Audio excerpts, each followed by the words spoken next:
Every part of your Yeah, all the time, bro. Hold on, no, hold on. No, we gotta get pimpy on Ah. Oh, did I leave my shit in the room? I think I did, bro. Fuck it, man. It's all good. Fuck it, bro. We all Let me know. Turn this on. Tell me when you're ready, Chris. TyKwonDoe, you ready? go first. You ready? It's your thing, man. You do what you want. Yeah. 2, 1. Yeah, welcome to the dojo, baby, man. Have no Done, fear. TyKwonDoe is here. Instead of the dojo, we in the UK today with a special guest. We got Castillo, man. Big man thing, yeah, bruv. Big man thing, bro. You didn't, Bro. They didn't think that this would happen. This is a bit mad, bruv. Like, I'm still kind of thinking you're in the UK. That's mad. Real shit, Like, bro. right now, I'm just we're out thinking. of the country, man. We really overseas. It's a blessing, man. It's like we was already talking on camera. It's just Yeah. vibes and energy, but So you literally just said, fuck it, I'm coming here. fuck it, bro. Like, fuck it. You already know, like, I was antisocial for a long time, real chill, real to myself, 100K, no features, as the community knows. But I want to hop straight into this because, man, listen, we got some legendary videos on the channel, man. The community loved it. The community was hype about this. Once you did that reaction to my thing, bruv, Yeah. like, momentum is crazy. The momentum of that was hard. Like, I swear down, like, I think that's probably, like, the biggest video I've done now. Probably, yeah. Definitely, 100%. Yeah, That's in my top 5 reactions, like on my channel. Like that shit probably got like over 500K, grew me crazy. So and the other one, which you got your own dating show, but I saw that one as Let's do well. proper introduction. So let's Go say, on. It's an alien from the planet Glove. Like who is Castillo? What should they know? Bruv, like, literally, I don't even know how to say it. Like, literally, I think at this point, the thing is, I've been doing like social media now since like 2017. Damn. Yeah. So now I'm starting to think, what I started it for, I can't even really remember. Do you get what I mean? I did it just because it was like something to do because I didn't really have anything else.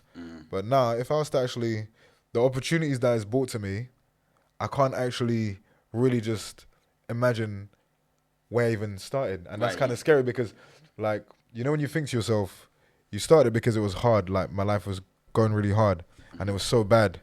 But it feels like I'm so removed from it being so bad, I can't even remember that happened, remember that which part is of your frightening. life. No, it's frightening though, because you like to think No like sense of time. Like Yeah. your life is just that chapter. Is just but it's like scary because then it's almost like I don't want to forget that, but then it's almost like I feel like I'm more me now than I was when I started, because I feel like I was operating on defense. I felt like my life was so bad and things were so hard for me. I wasn't actually be able to be who I was. I was just miserable. So then, and I was quite like, well, if you know about depression, like you just stay in one mood. You're not really excited. You're not really sad. You're just neutral and kind of numb to a lot of stuff. So then I feel like I probably wasn't even being me. I was just basically just operating on just whatever.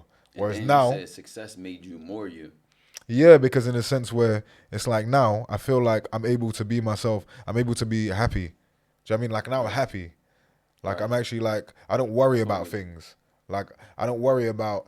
Just write that check and walk away. Yeah, no, I don't worry about I don't worry about paying for something now. Right. And that doesn't mean I'm rich as fuck. It just means like the basic shit. On your phone No, like, wait, he's on the podcast. No. He got it. No, do you know what it's like? The basic shit that I was not able to do. Yeah. And when I say basic shit, I'm talking about like jumping in an Uber to go 20 minutes away, getting a train, basic shit that is basic. And you really, all you had was to sit in the house and really think about that and wallow in that depression. Yeah, that's what I'm saying. So like now, it's like I'm able to be normal. So I feel normal now, but this is how I should be. You know what I want to get into that with that? Like, so you in this depressive, heavy quicksand. It's like, it's like a hole that you're in. Yeah. You just pulled yourself out. Like you just Do you know what it started is? getting consistent. You just like got your motion going. That's a good thing. Do you know, for me, what I can remember, because 2017 is just the other day, but what I can remember is that I basically just gave up. So I was trying to basically do my music thing. I was doing events. I was doing all these things, but nothing was really working. So then I said to myself, I give up. But I didn't really give up. I mean, as in, I gave up because I said, I don't care anymore. So when I said I don't care anymore, like I was working like a job, a kitchen porter, and washing pots and pans and stuff like that for like 8 hours. and I'm not sure how much this would be in dollars amounts. What's the minimum wage in America? Let's say $7.25. $7.25 for my state. But that's new now, right? That's Yeah. probably gets moved up every year. No, it does not. How long has it Some been? countries, like some states in America, like But how long has it care been with $7.25? 19 something. Like they need to actually. Okay, so it's okay. If you were like in California or like New York, Yeah. it's probably like 15. So $7.25, Bare yeah. minimum. Like you're. So Yeah, you like that's bad. the bare minimum then, when I was in 2017, I think the minimum was in 2016-17 was $6.80. You had that? No, $6.70. You was at $6.70? $6.70. So basically, I was working like a minimum wage job, $6.70, and then it was kitchen porting, so washing pots and pans. That's it, and then literally for hours. Squidward hands. Yeah, literally but that's literally what the fuck you're doing. That's all the fuck you're doing for hours, and then so then after one day, 8 hours doing that, you're standing up all day doing that, and then you would get like maybe. I'm just gonna say in dollars because pounds and dollars. Let's say it's the same currency. Right. There's no difference. Let's say poor is poor. 50. Like you was like shit yeah. was fucked So up. like let's say after doing that, after like 8 hours, you might get £50 for the day. So just imagine washing pots, but industrial size, big, heavy, and you're like, I'm talking about you lift it and you proper, but many, that's all it is. Yeah. So like I just said, fuck this, man. And I just said, fuck it. Like I flopped my life. I've messed up everything. I'm like, there's nothing to do. So then I just did a video on my Instagram, on my Facebook. I did it and I just posted it. And then it just went viral. It got like 3 million on Facebook when I gave up. And before that, I didn't like cameras and I didn't like taking pictures. And I felt awkward with a camera on me. Right. But I forced myself. So when you say, why did I start and why did I continue? Just, there's nothing else.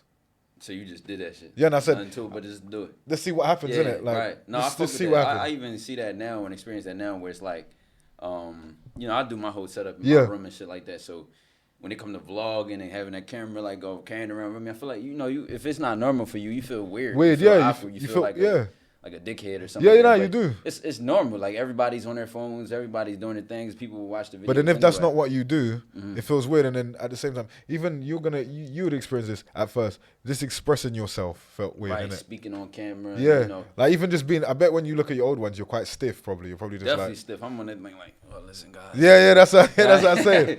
But so then now I get on there and be like, yo, what's that's what I'm saying. Like, yeah, we moving. Yeah, that's what I'm saying. But at first, you probably was like. And then after you did it, you probably feel like, oh, what the right, it's something that you warm up with. You just gotta get it started. So that's for anybody out there. Like you never know, like your life stuck where you at. Like that's why I say it's okay to be broke. Yeah. But to stay broke, it's a different thing. That's the problem. You know what I'm saying? Like anybody could hit rock bottom. Anybody could go up, go down. Anybody could smack what they want. But you gotta make a move. You gotta. But the problem then is if you have no means to change it. That's a whole different thing. Like if you have no means to change your situation, then what? I mean, in the sense that you want to, but what if you apply for a job and you couldn't get it? And then what if there is no other means of you being able to hustle to get yourself out of it?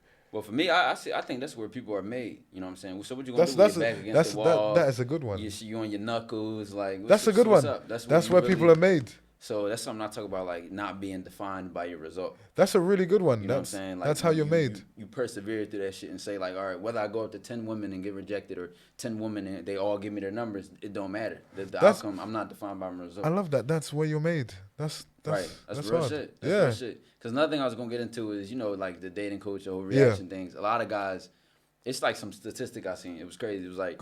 More guys now from the ages of like 18 to 31 are like virgins than ever. So serious. I thought it'd be easier now. Right. But I'm gonna go to the statistics and what the point I was about to make. It's like I'm getting, like you said, like with Tinder and everything. Yeah. Going into yours, I remember you said your story. Like you started relatively late. Yeah. So what was that due to? Was that due to like you not giving a fuck or like you having a problem or struggle with? No, I was overweight. I was I'm gonna do it in pounds. So in pounds, from 50 conversions too. So I'm gonna say pounds. I'm gonna say pounds. To be fair, what do you understand? You pounds in America. Right, pounds. I prefer pounds to be fair because it just makes more sense to me. But not pounds as in money. No, like pounds in weight. Yeah, weight. Yeah. So like in pounds, at 15, I would have been about 220 pounds. So I was a fat kid. Do you know what I mean? So like I just didn't have confidence. So then when I get older, I'm already awkward with everybody. socially awkward with everybody, not just girls. Right. So, the virginity thing was more like a I couldn't. like I a had no experience, choice. like a I had no level story, choice. right? Yeah, I had no choice. But did you like fumble any balls? Like, did you have any women that No, shot at you and no. like My first kiss was my first kiss was My first kiss was 17. Okay, I don't think that's crazy. No, but my first kiss was 17. Yeah. And then it was my first kiss. I don't really know what I was doing. I just gave her like a peck, like on the lips. But then the crazy thing is, she ended up getting pregnant by some guy, and he had like a 6-pack. And I remember girls were talking, and then one time I looked at the picture, and I saw it, and that was what motivated me to lose weight. I saw his picture. That she cheated with a guy with a 6-pack. No, she didn't cheat on me because she wasn't anything. I just had a crush on her, and then we just kissed, and then that was it. Oh, all right. But then like a few months later, she got pregnant. And then I saw a picture of the guy, and he had a 6-pack. Okay. And then the next year, I was in college, so I'd have been now 18. I literally just went, and then from February to July, I just went on a diet where I just starved myself. And then I went from 200 and 200. No, just starving, not even a fast. That's basically starving. So then 220 pounds down to 150. Damn. Yeah, in from February to July. So. And then after that, I just started getting attention. Yeah. But I didn't know what to do because I was awkward with women. So you still had to get your like. Yeah, you had to confidence. Flow. Your yeah, exactly. You had to be able to handle them. Yeah, so I'd go on. I'd go on dates, and one time, even when I was like, by the time let's say I hit now 20, somebody, my friend, kind of forced me and said, "Go on a date with a girl, just sleep with her anyway, man." Right. But the girl was the deadest thing you'll ever see in your life, man. you had like a 3, like a shit can. Like she was so dead, bro. I feel bad. I feel bad because maybe she one day follows me and she might say it was so dead. Like would she know she was the first though? Nah, because he would never say that. Yeah, right. So but my friend was like, peer pressure me to do it. He's like, just go, man, let's do it. And I was like, nah, but she's bare butters, bruv. Like, she's dead. Like, why would I do that to myself? And he's like, just do it, man. And I went there. I went to her house. Her biggest flex now, probably like maybe. I didn't do anything. I went there. Yeah. And I was talking myself out of it. I was sitting there, and then like she was living like in the upstairs or somewhere. But then so I went to her house. We went upstairs. Then she went downstairs. So you heard pumping. Yeah. Exactly. So he went downstairs she introduced me to her friends, and her friends was like 3 pregnant girls with fucking bellies. I was like, what the fuck is this shit, bruv? Get the fuck out of here. Shit. I was like, look at I feel like that was a sign. I was like, that's telling me something's up. And then we went upstairs, and then like she's all like trying to touch me. You did it anyway. No, I went upstairs and she's like touching me, and then I had a knock on the door, and there was a kid like saying, "Oh, Mom, I'm hungry," and I was like, what the fuck is this shit, man? This is dead, blood. I was like, bruv, this ain't why it's about. Yeah, this ain't it. So then I messaged my friend. I was like, bruv, I beg you, message me something, an excuse. And he messaged me, and I was like, I looked at him and I said, yo, babes, I think I said my dad's dead, you know, bruv. Like, I just made some shit. I was like, my dad's in hospital. No, I didn't even met my dad back then. I didn't met my dad back then. I didn't even know who he was. I didn't know who he was.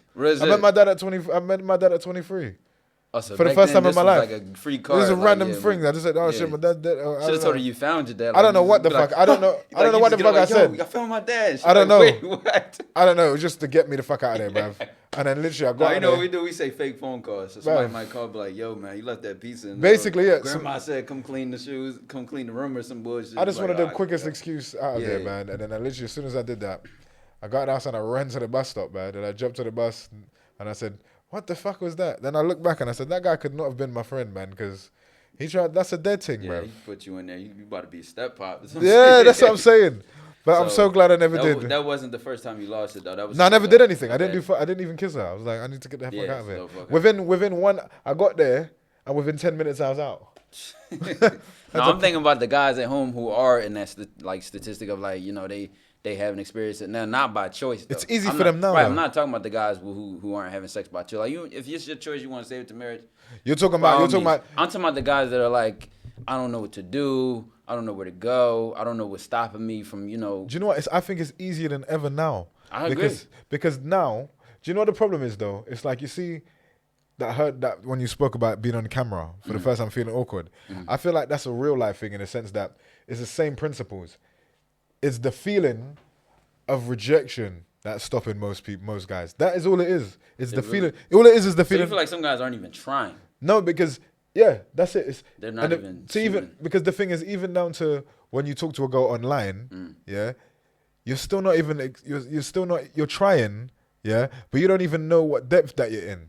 Right. Do you know what I mean? Like, I feel like before you even try, I mean, I feel like you need to try and get rejected a few times before you're really even in it. But No, some guys are scared to even take the step. But I feel like you need to be rejected at least like 5 to 10 times so you know what you're doing. You are like, it's nothing going to teach you like your experience. So I give a lot of guys advice and stuff like that. And then, you know, it's like you can't.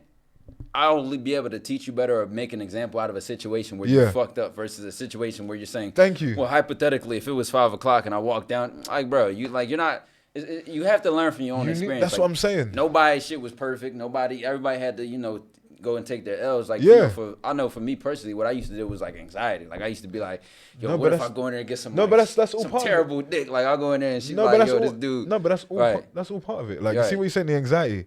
Some guys have the anxiety to even, like, it's the rejection feeling. What if she rejects me? Some guys don't even want to feel that bit, yeah? But I'm saying, like, as mad as it sounds, yeah, you need to be rejected and fail many times before you're even in the game. Like I said, like it's almost like when you see when people say I always think, like, my friend used to tell me this, if you holler at 10, you get 1. But I think now, you got to holler at like 20 to 30 to get 1 now. And that's okay. Even then, like, why count? Like, exactly. My game is like is just like so natural to me. Yeah. That if I get rejected or not, I just probably was having a conversation. Yeah, that's what I'm saying. I probably was just talking to her, flirting, having fun. But you see what I'm saying? So it just was like, hey, all right, she don't want to get a number. All right, cool. But look at your mindset now. Yeah. Look at your mindset. Your mindset is, it's now a conversation. Right. Yeah, but some guys, even the conversation, the anxiety of the conversation is a mad thing. Like, they go going with pre-planned conversations, and I know because I've been there. They go in with, I'll just say hi. And then from there, she will respond with this. Then I will then go for. This shit like a Sims character. But there's they simulating the whole interaction. She gonna say this, and I'm gonna say that. Then she gonna. But there's nothing wrong with that, because the thing is, you have to rationalize it to yourself. But the thing is, you're rationalizing it to yourself because you won't do any field work. Because if you did field work, you realize none of that actually matters at all. None of it matters. If you go in there and, like, right now, you go in there, you take to, like, let's say the rehearsed way. I'm gonna go in. I'm gonna say da da da. This is what's gonna happen. You're gonna go there, and you're gonna be like, I'm gonna go and say hello, or I'm gonna say what's up. You're gonna say what's up, and she'll be like, huh? What'd you say? Now your whole game is ready. Your whole game is ready. Like, yo, shit, she didn't hear me. Like, no, you don't know what to say now. That's what I'm trying to say. You're like, now you're trying to speak. Yeah, now you're trying to speak, but now it's all fucked up now, because now your plan is fucked up. Yeah. So now you've gone into stumble, and now you feel awkward. So now you don't even know what to do. So now you shut down. Yeah. Now the whole thing is now the you're mission. Trying to bail out. Guys, listen. There you go. You gotta just take it on the chin. Like, you gotta just, like, oh, excuse me. Well, I just said, like, when you roll with the punches. There you go. When you stand on that shit, that's when your game really comes through. What, you can't hear me? Like, I might make it about her. That's what I'm saying. This is you deaf. Something like, I might talk some shit. Like, when your game become natural to your personality, guys. You see what I'm saying? That's when your flow get better. So that's it. Even when dude trying to plan a conversation, right? Yeah. I don't plan it. I just walk up to her and see what her personality is like. But you see, that's because you've now been on the battlefield. You understand it. Right. Yeah. But the thing is, people just look, they don't want to just, I say this, it's like, there's something called exposure therapy, yeah? When you have anxiety, and let's say you have social anxiety, and you don't like to be in the surroundings of people, and then let's say, for example, you're in a public space, and then you feel like everybody's looking at you, and you're being judged, and people are saying all different kinds of things to you, and you don't know. So then, to your mind is saying, what if this, and I bet they're thinking this, and I bet, your mind is on that thing, yeah? But exposure therapy is basically, this is what I used to practice, because I used to have social anxiety, yeah? Because I was so big, so I had to learn a lot of things. So then, what would happen is, I would do exposure therapy on myself. So I would go in a public place, a busy place, let's say a train. Like, you've been on the underground here, so you see, like, it's your opposite people. I'd sit down, and then when the anxiety started going... Oh, you would just get anxiety from sitting in front of somebody? Social anxiety. Damn. So I'd be like, heart beating. So then social... so then it's right there, yeah? So then this is what happens. You're just there, anxiety, you're in exposure therapy. So the natural human response is to figure out a reason is to calm yourself down. Okay, they're not looking at you. Don't worry. They're not saying anything. They're not thinking it. But then the more you do that, you're not calming it down. So then you know the solution to that? The solution to that is, they call it the floating technique. So the floating technique is, let's say you're in the water, you release. And that's how you float, right? Yeah. If you try and swim in the water, you drown. But if you float. If you just let go. So what does that feel like? That just feels like floating. Boy, they're looking. That's called the floating technique, because if you jump in a pool and you can't swim, you're gonna drown. But if you allow yourself to just be dead weight. So I'm saying, in that moment, like, what does that feel like? What are you saying to yourself? Basically, you say, like, I float. So, like, let's say, I say float, let go. Then it'll be like, And then do you know what happens? The natural human reaction, this is what your body will naturally do. It'll get bored.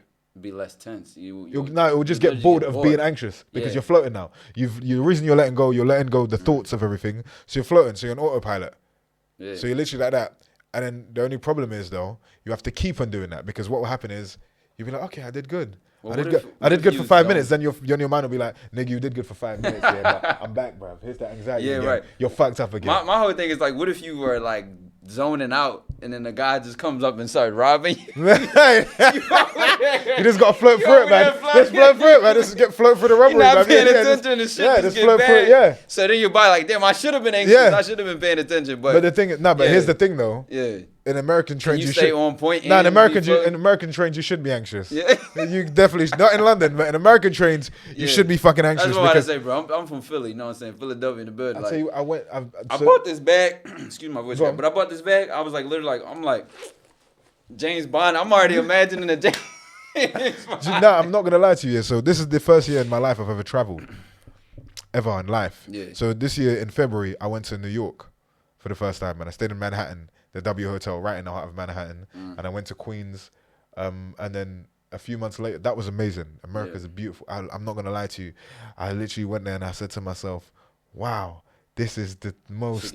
I felt like I was in Grand Theft Auto, man. I said, "This is a video game." Look like I was there, man. Like literally, I looked at everything was fascinating to me. I saw the police people, and I said, "The police are huge." I was like, "The fucking police, they look like they look like." Bro, I'm not gonna lie to you, yeah. Like you see. I have a newfound respect for black Americans that talk shit about the police because, bro, I was apologizing to them before I even did anything. I crossed the road and I said sorry. I crossed the road. I said I'm sorry, man. I said I'm not from here. I said I'm not sorry. I said I'm not from here. And I was like shit. Everything else, and I said start speaking other. Yeah. And I said to myself, I said wait, no, New York diverse though, so he probably would think you like Jamaican. Or I don't give a fuck. I just had to let that man know I was not a threat. And I was not on nothing, bruv. Like literally, I looked at a police car. I was like, why the fuck is the police car? Why does that shit look like a truck, man? Bro. Their police car, it was like from here to the end of the room. I said, where the fuck? I said to myself, like, these people look like a gang. I must have looked in a police car, and there was a black police lady, and she was just in the car like this, her hat to the side. I was like, how is this a police officer, bro? I was like, this looks like. I was like, what the fuck? And then literally they're all big as fuck. And I said to myself, this how I know black Americans, they got balls, because I said to myself, I could never disrespect any of these people. I said, they're scary as fuck. Some cops, you got cops like that where they'll be on your ass. And, nah, man. What y'all did? And then you got some cops that'll be in the hood like this. I'm not gonna lie to you. Hooping, and you know what I'm saying? So with some cool ass cops, and then there's some like. Bruv, over here, I'll tell a police officer to suck your mum, bruv. I'll be like, shut your mouth, bruv. I'll say that to police officer. No, they might say something, but like, man, shut up, man, and keep it moving. Yeah, in America, I would never dare. I would never dare, man. On the fucking wall, exactly. Bro, and write you a ticket, like for that, like. I'm not gonna lie, like, say you gonna get abused, but y'all know cops got short tempers. This is what I'm trying to say. This is what I said to myself, like that black American spirit, like the speaking up about injustice. I said to myself. They don't get enough credit because it's only now experiencing it and actually being there. I said, in order to speak up, and to basically have the courage to speak up, that's real, actual courage. Because it's different if I tell a police officer to shut his mouth over here. And I'm like, you ain't gonna do shit, bruv. Yeah. I'll be like, and if you try, but I'm filming you, bruv. What the fuck are you doing? In America, none of that matters, bruv. Like, you be like, I'm filming you. So fucking what, bruv? They'll fuck you up anyway. Yeah. You know what I'm saying? And now it's worse. It's worse because you're being filmed getting fucked up on your phone. It's like, you're like, yo. You know what I mean? That's what I'm saying. And you can't call BLM, bruv, because nobody's gonna give a fuck. Yo. Like, you get fucked up. No, and then on camera. And then after that, like, we laughing, but that shit bad. Nah, but that's what I'm trying to say. You see what I'm trying to say? Even able to laugh at it, I'm like, yo, that's nuts. And then in April, I went to Chicago. Yeah. And I had that thing in my mind. I said to myself, it is not as bad as they say it is, bruv. Just like in London when men them talk shit and they say it's like this. I'm like, I've been to people's estates. I've been to the maddest areas in London, 1, 2, 3 a.m. in the morning, going to fucking gal, bruv. Yeah. And I've always been like that. Nobody's ever done shit to me. Yeah, so I'm like, I go where the fuck I want. I go where the fuck I want, bro. Hold on. No. That's like a serious thing, though. Like, dudes is dying behind some pussy. Of course.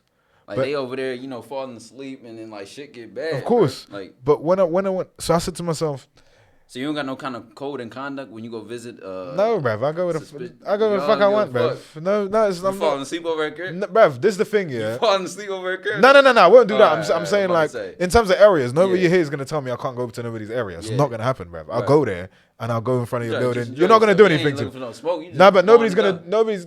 You don't own the building, bruv. Yeah. You're not gonna do fuck all. But the difference is that's why I thought in America, so it's gonna be the same shit until when I went to Chicago. The person I was with, he was like, I said, I want to see around. And he said, okay. I said, let's go O Block, man. Then I was like, I want to go to O Block. I was like, it's not as bad as they say. I'm going to O Block. And he's Jamaican, and he's like, no, we can't go there. And I said, why not, man? I said, why can't we go to O Block? He said, listen. He goes, okay, you want a taste of it, yeah? You want to see what's going on? I said, yeah. And he goes, so I'm going to take you on something called the Red Line in Chicago. Yeah, and I said, yeah, let's get on the Red Line. I want to see what it's like. And he goes, so what that's going to do, he goes, we're going to change from Howard. Now we're going to get this train from Oak Park, and which was the blue line. Yeah. And we're going to go to Howard, change to the Red Line. Right. And then we're going to go, and then that's where you get the 53rd, 69th, 72, 80 something, 100. So I want to go there, innit? I want to see that. I said, because it's not as bad as they say on TV. It can't be as bad as they say it is in the music. But we get on a train, bruv. I've never been so tense in my life. Yeah, I sat down that whole train right here. I'm literally like, I'm like this. Look, so I get on the train and my body language on the blue line, I'm like, this not right, innit? But I get on the red, yeah, and as we pass every stop, bro, I'm like this. Yeah, and then before I know it, bro, I'm just like that, yeah. And I swear, I'm not gonna lie to you, yeah. Like every stop, I feel like it starts getting worse. So then we like pass like the sock station, and we go to like the 53rd, yeah. And you could feel the tension because the guy I'm with here, he's like 6'3", big Jamaican. I'm not talking about like no fake pretend from Jamaica, from so the mad parts of Jamaica. So he knows about badness, like he knows about real shit. I knew him. Bruv, even he was like, bruv, I'll be real with you, he goes, I've seen people get slapped on this train, I've seen people get stabbed, robbed, like the police tell you themselves, like, don't come on this train if you're not from it. If you're not from these parts, don't go there because they're not coming to save you. And you torn on something like, like, bro, at one point, I said to myself, like, yo, let me just pull out my phone and film the little train journey. Bro, I swear that my phone came out here. For 2 seconds, I was like, yep, let that, because I'm looking at people and I'm like, people got to look at might walk by you. Then even then, like, even the look in people's eyes was different, bro. Oh no! And I said, staring. Like I even, bro. You have to adapt to those things. Like from Philly, like we're from you staring at somebody. The fuck you looking at? Yeah. Like that shit coming with something. So like staring ain't just hey cheers mate or good morning. It was a different kind of stare. Yeah. Because then it made me understand. Like you see when Americans talk about poverty, yeah. Mm-hmm. I look at America. America's like the Western world. So I said to myself, I couldn't believe that the poverty in the bad parts was almost like a third world fucking country, and that was crazy to me because I've been poor here, but we still get help from the government and assistance and all that stuff. So even when it gets really really fucking bad, there's still some kind of hope. Over America, it's like when it gets bad, you're done out here, bruv. Like literally, you're gonna. The hood looks out for the hood, bro. Like it's just it's like you know, it's a lot of violence and shit like that. Bro. But at the end of the day, like. People do what they got to do to take care of what they got to take care of. But like, it's just an unspoken rule. Like that's why, you know, to me, like growing up, like snitching was never about like you know really fuck the cops, but it was like snitching to protect the families that's trying to feed themselves and you know take somebody's parents away from like all types of shit like that. So it's like. Every man for themselves. I'm not gonna lie to you. I've never seen that look in someone's eye. I could see it in somebody's eyes even when I came over here. Like it's you could recognize it. Like I was in suffrage or some shit like that. It was like a high class. Like, suffrage is like a big thing. Yeah, I still could recognize a couple of dickheads. Of course. Like I know he coming up with stuff in his book bag. No, but I could just see it in their eyes though. But the difference is though when I went to like on the train, because it's going to like. The poor areas, and then he told me straight. He told the guys he told me. Shout out to Charles. He told me like, he's like, it's a segregated city. So he's like the poor really are the poor. Nothing crosses that. They that is a poor area. And he goes like the people that you see there like so in England it's like you go rich area, poor area. They're right next to each other. So you have a council block and a nice area.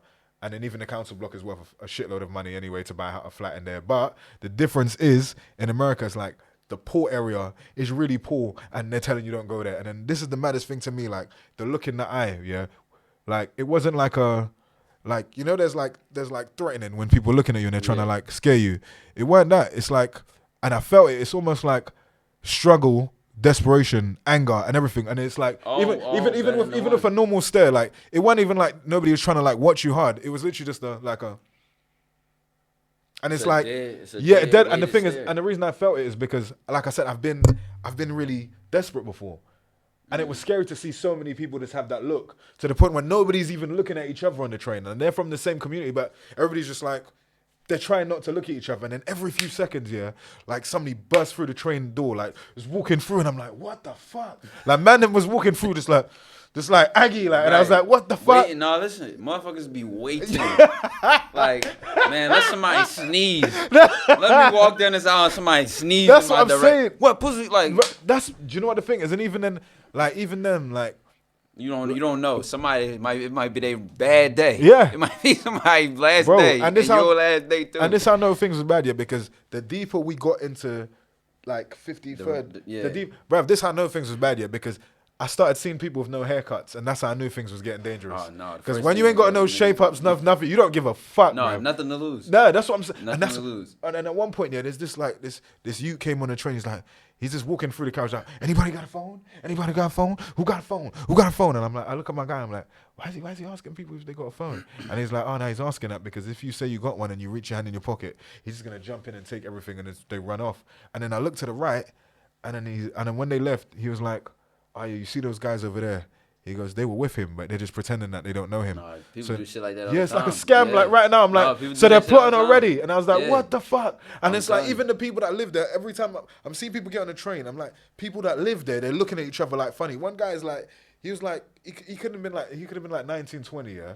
No, he was standing on killers is young. Like, yeah, but he was like standing on the thing, like he was going to work, and he was standing by the door, like he was like a security guard. He was just like watching everybody. He was like just being aware of his surroundings for everything. And I'm like, right, he looks so tense. And this guy is like 19. You'll even see that the average citizen from that city might just be like that. Like somebody's mom coming from the grocery store or some shit. Everybody was just... She even has her head on the swivel. It's just something that you learn. But this is what I'm trying to say. So let me ask you this. So that's just normal.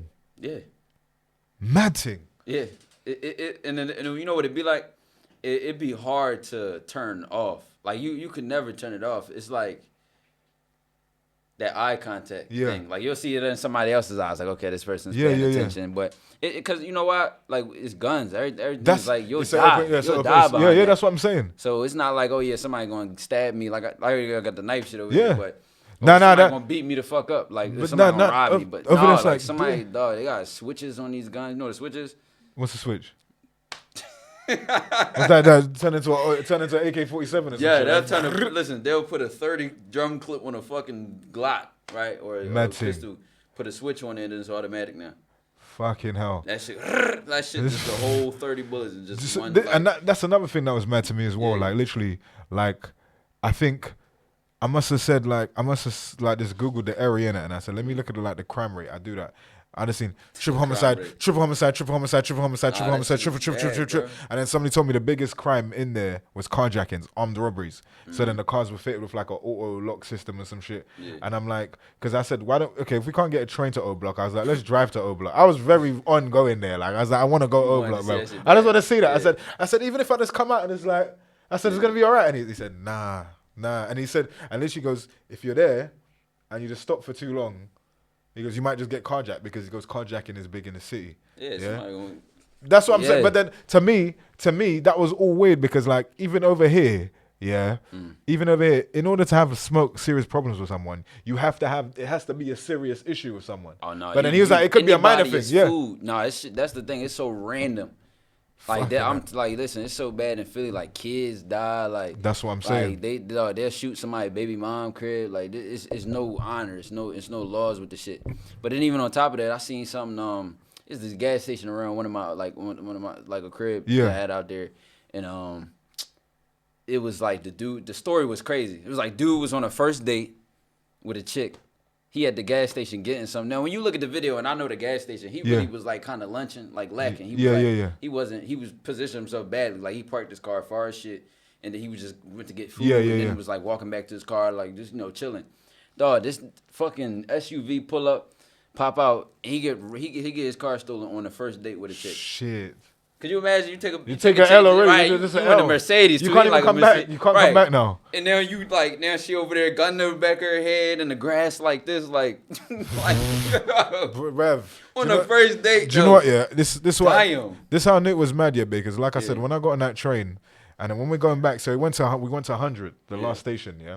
I went to 100, and then he was like, at one point I was like, let me go outside. Let me just take a look. I was like, let me just get a photo outside. And I was thinking, let me not actually. Let me say, fuck that whole idea. Yeah. And then even when we was going back, I said, let me film. There's even a clip on my phone. Yeah, worth the hype. Literally, you see, like, there's a clip on my phone. Yeah, I must have pulled out my phone. And within 3 seconds, you see, like that. Like, you trying to get a quick flash. I said, that's enough content for today, bro. That's what chicks do when they come over your house. They that's what I did, bro. Catch you in the back. I was like, and I put that shit right back there because I said, it's not worth it. And then at one point, he said to me, before he got on the train, he's like, don't bring your rings, don't bring your watch, just take that off. And I was like, for real? And he's like, yeah. And then at one point, we was on the train, and I noticed people kept on looking at me. But I was still quiet. I was just like, whatever. And after I get off, I said, why does people keep on looking at me? And he said, your teeth. And I said, what do you mean? And he's like, because it's a status symbol, like, for real. He goes, where we were, he goes, that's like a proper status symbol. You got gold teeth. And when we went off the train, we went to Oak Park on the Blue Line side, and we went to like some Italian pizzeria place. And the guy's like, hey, he's like, hey, you from the UK? And I was like, yeah. And he's like, where'd you just come from? And I was like, oh, we just went on the red line. And he goes, oh my God, they could have knocked your fucking teeth out. And I said, why'd you say that? And he's like, it's money. He goes, that's money, man. He goes, they're desperate over there. And I was like, for real? And then everybody in the city went downtown Chicago. As soon as I said, went on the red line, they were like, why the fuck you go on that? Like, everybody was so surprised. Everybody was so surprised like that I went on there. And I was like, why is it such a surprise? And they were like, because even people here don't really go on the red line, those sides, unless you need to. Because if you have no business there, because then it just started going to like 50, 60, whatever, 69. It was just those. So he goes, there's no reason for you to be there. So why would you? Nobody would actually go there. Yeah, my man went to Chicago, like on some tour. I wanted to see the shit. I'm not gonna lie to you. Yeah. My thing was, do you know what it was for me? Yeah, I just wanted to see if it was bullshit, like if people was chatting shit. But then when I got there, I was like, nah, they're not chatting shit. Came back here and I felt. Literally, I was like, the maddest man could come up to me right now. It's not gonna mean fuck all, man. You feel safe. Yeah, I felt safe as fuck. I felt so comfortable. Yeah, I don't believe in this. I feel comfortable anyway. Safe. I feel comfortable, but then I was like, I just seen like a 19, 18-year-old with a gun, like just there. No, that's the thing. Like I wouldn't even use the word comfortable or safe. You just feel ease. You more at ease. You know what I'm saying? Like It's something. I feel like it's something I can't turn off. Like I'm always just predicting certain situations. So let me also. I already want to sit in the corner of the room to be prepared. Like somebody walking, like hold on, like that's all it takes is an argument. Let me ask you this. Like yo, I gotta ask you this. So then when you came here, how do you feel like in terms of being received? How do people receive you when you're just out and about? Nice as hell. You know, it's some shit that's going on the internet nowadays. Just to be on top with that, like. Dudes are moving out of the country to get women. Why in America? Yes. Why? Exactly. What do you mean? You got bad things up there. Listen, they're moving out of the country into certain places to get women because it's easier. Now, respectfully, go on. You know, what's your type though? What's your preference? Talk to here. Oh, melanin. She got okay, so you like black things. Gotta be, yeah. I like black things. Yeah. That's like my type. No disrespect to the snow. No. To be fair.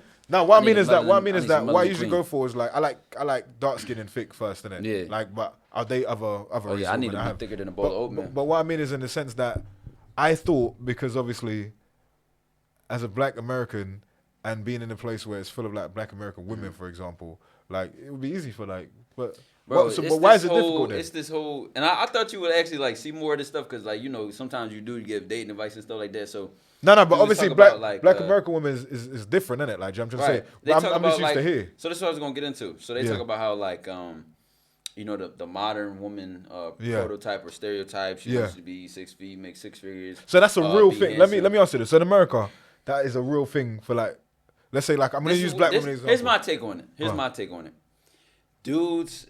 Like online has changed the dating game for dudes' perception who didn't date off of the online apps. So here's what I mean by that.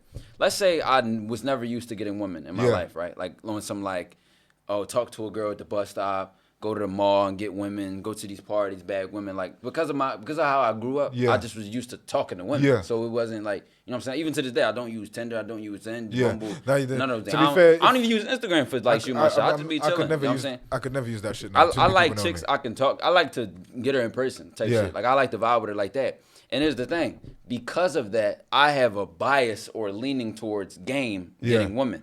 But some guys like the online shit. Right, because they use online apps. It focuses on certain aspects of you as a man. Now I get you. And that's the point I'm making. So it's like a checklist now. Like it's right. So if you only are used to getting, this is where guys put so much pressure on themselves because they position themselves to be in a situation where that's what the woman is thinking logically now. Now she's going. Yeah, she's not going off vibes. She ain't 5'11". Yeah. He's ugly. Yeah. In real life though, a woman are like they'll give you more leeway. They give you more leeway because they're going off you just right there. So she's not sitting here saying, do I like his height, money, status, or looks? Do I like him? In person, it's like, do I like him? Whatever him is, with his vibe, his energy, his conversation, his height, his looks, everything. See, when you are in person, you make more of an impression on a person. And that's why I don't like these apps. It's not that I don't care to use them, but the guys use them. And then now they distort the dating game and they say, well, you need to be this for a woman. I'm like, bro, when the last time you been outside? So they make this whole talk of like, you can't be ugly and broke and get a bad bitch. But you know what, saying, do you know what? Now, the thing is, this is what I wanted to ask you. I feel like in America, it's more based on what you have. Hold on, we good for the time? Oh, cool. So I think in America, like, I've always thought because of the way things are structured, you need to be financially secure in general, because then like you will struggle. Well, you know what I mean? You want to, because this is the thing though. This is the thing. If we're gonna say that in general, we can make that argument in general. But when it comes to terms of getting women, a lot of women are on their shit. A lot of women have money. This is what I'm saying. When she fuck with you, dog, she'll sign a fucking lease in your name. I agree with that. But what I wanted to ask you though, in America, see over here. Yeah, clout is also a big currency over here. It is. So over here, for example, and this is something I've learned from early, like being known or being popular or having some sort of like status to you can take you a long way, even if you ain't got no fucking money. Exactly. Yeah.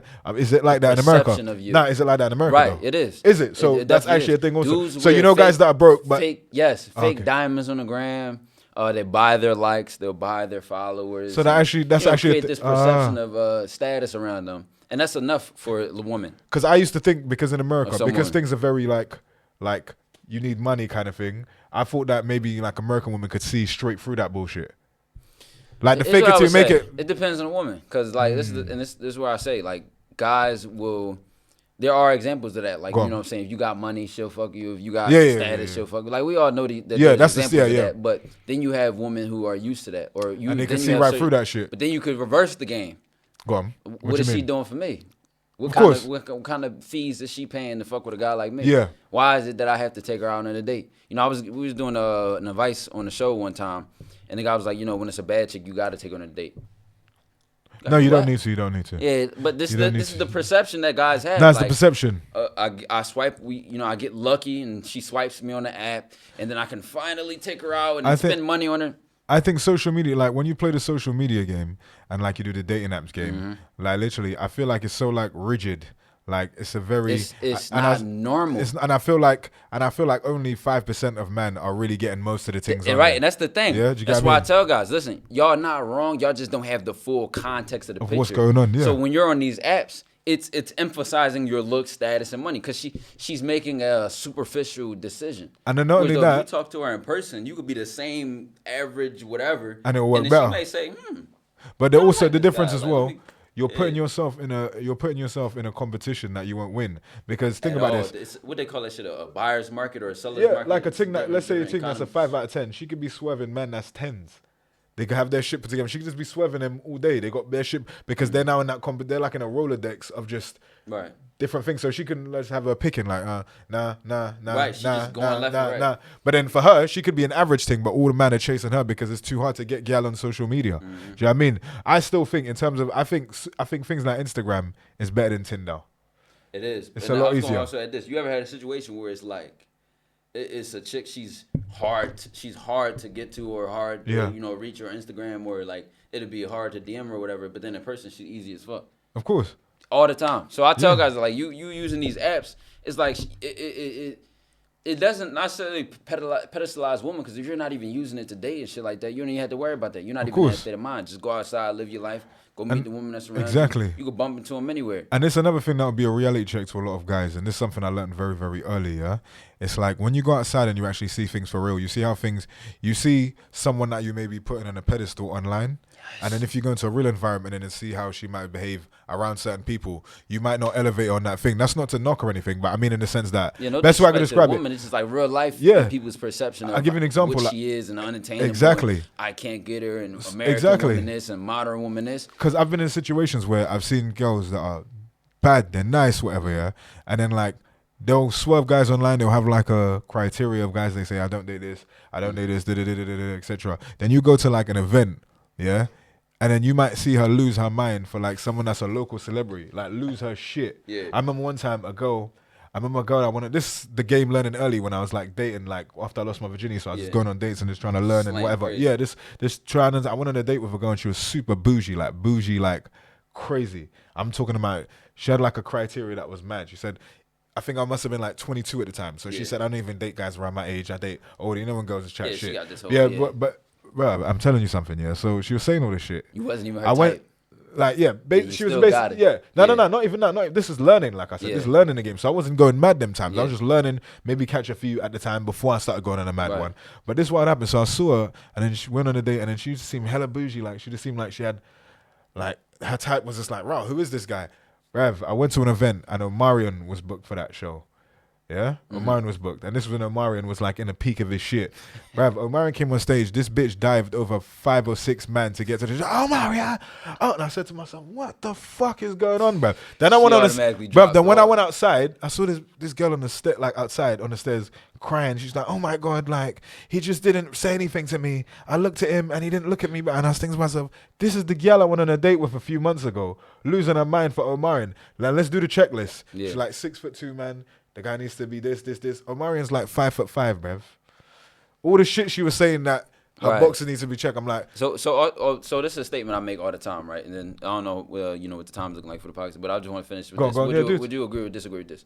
A woman can mess with 2 different guys, and they'll experience 2 different women out of her. Yeah, like the 100%. Man makes the woman 100% in the interactions. 100%. So even if one guy says like she was aggressive and dominant in this, and then the next guy might get a submissive woman, a more calm woman, of course, more, because gal know who to, gal can like mold themselves based on who they're chatting to. Meaning and they can that's why sometimes they test you because they might say go and they think you're a bit of a pussy-hole, then they start maybe being a bit aggressive with you, and start busting up on you. She might have started off and you might think, oh my god, she's so sweet and innocent, she's so cute, and all of a sudden she starts like talking shit to you on it, and you're like, right, like this is not the same girl, because now she's tested you and she sees that she can fuck with you a little bit. But then with another guy, you might just see someone else come through and her ex, this like a guy she's dated, just treat her like shit. You might just disregard her. Like you might, let's say you ever saw something where you saw an interaction between them, you'd be thinking like, how the fuck. That's why guys get that thing. They're like, how did you date him? Like, he seems. You say you don't. She in your bed talking to you calmly, get on the phone. What the fuck you want? Yeah. She answering the phone to some other guy. Like, whoa. That's what I'm saying. You're like, yo. Do you know what I mean? And there's another thing as well. Like, even sometimes where you might, when you see what you just said, that you might get 2 different versions. That's why sometimes a woman you might think to yourself like, how could you date him? Like, because you're so sweet and innocent and but he seems like he likes. Like he likes this. So how did that make sense that you'd go for a guy? You said you're like sensitive, caring guys. Yeah. How did it make sense that you went out with him?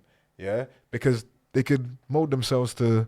They're just like men and women are very similar. Just like to some girls, you can fake it and like be on some bad man thing. But then with some other girls, they're like, no, he's a proper sweet guy. They're just like us. Some girls, I'm a straight sarcastic asshole. That's what I'm saying. And then some are more like chill and like because just like they're not like when there's not that much difference between them. They do the same thing as us, and that's why guys get taken aback because they think that women oh no, they're all sweet. Women don't even fart. Yeah, but then when you get that rude awakening and like the same thing you said when they've had an ex or like if they're baby father or something and you hear them talking shit to them, you're like, yo. Like, right, like, demon. Like, what? That's not. But then, if she don't respect you and she don't rate you, eventually you'll become that same person, and they'll talk the same way to you like they talk to the other guy. Teaching her how to treat you. Mm-hmm. So just to close it, the time, it said 2 minutes like 15 to go. We just be flowing, man. It's been going. We could do this for another few hours. Right, that's it. Like, this is natural ass conversation. Big man ting. Big man ting. We got Castillo, the DOJO. TyKwonDoe. Shout out to DOJO to the moon, bruv. You already know. Behind the camera, man. DOJO to the motherfucking moon, Big man. You already know. All right, so what's going on? This is like the fan questions and comments, or the DOJO comments that they had directed for Castillo. I wanted to add this bit so y'all could feel involved. We did this on Instagram. I did a poll or a drop response, and here's so we're gonna just pick random questions. Of course. What people have asked. Biggest hurdle pursuing manhood. What's defined manhood though? What do you mean? I guess he's talking about like you considering yourself a man. Like, what was your biggest hurdle? Was accepting that, and basically accepting that I was doing very, very badly in my life, and then only after you accept that, you're able to move from that. You need to accept your shit. You gotta accept your shit, bruv. You can't be deluded saying like, gal don't like me because of this or this because they're this. You gotta look at yourself and be like, nah, maybe it's just fucking me and I gotta change something. So that was the biggest hurdle, just accepting that and acknowledging that shit. Blaming yourself, taking that accountability. Facts. All right. What if your girlfriend has a boy best friend? If he's like a gay brother, that's fine. Like, but if gotta be gay. Yeah, but if he's like some personal trainer gym man, fuck that, bruv. That's mad. Do you know what I mean? So you can have a boy best friend if he a straight No, because that's if you've known it, like, I don't know, like if you've known him for years, and like, nah, bruv, it's just I'm making excuses because I'm trying to make it logical and it's not logical. Yeah, fuck That'd be that fucking shit. weird, Yeah, bruv. none of that shit. Nah. He said, would you pick having all the wealth you want but never finding true love / a partner? As mad as it sounds, I liked all the wealth in the world. Mm-hmm. I would prefer all the wealth in the world specifically because find a true love. Yeah, specifically because I feel like I would like to be able to take care of myself, because before relationships, you have to be healthy and safe in yourself. Mm-hmm. Meaning, for example, like, love don't pay the bills and all that shit. Love is great, but I feel like when you felt the strain of not being able to do things because of money and you don't have it, you look at things differently and you realize like how important having money is. Like, just for your ease of life, bruv. Like, I mean, when you get old, like, imagine how hard your life will be if you don't have things. Like, if you don't have security and shit. Yeah, so wealth, bruv. Yeah, 100%, bruv. So we can only do this for 5 minutes. You know what I'm saying? We ain't gotta let it run long. So just keep the time in mind. Somebody said thoughts on Andrew Tate.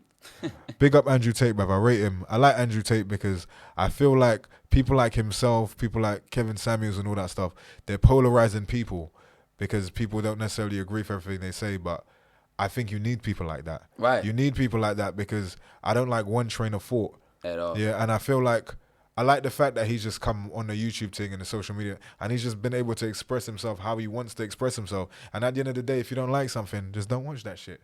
It's that simple, bruv. Just don't. If you don't like what he's saying, just turn that shit off. Nobody's forcing you to do that shit. Nobody's forcing you to watch his shit, bruv. You can turn it off if you don't like what he's saying. Do you know what I mean? But it's important to have people like that.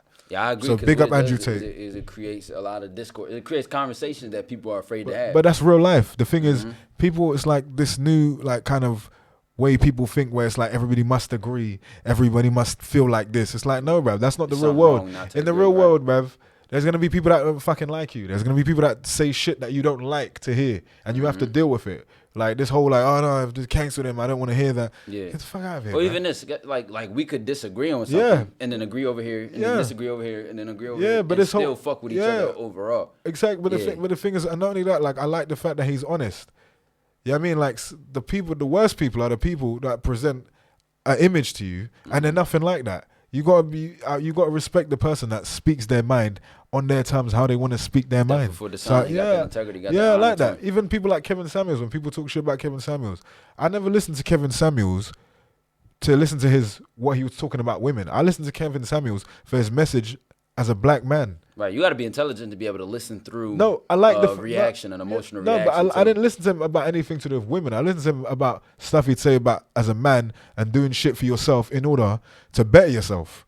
But when people say, "Oh, you like Kevin Samuels," because you must not like women, it's like, bruv, I listen to man. They take all the Speak, ideologies.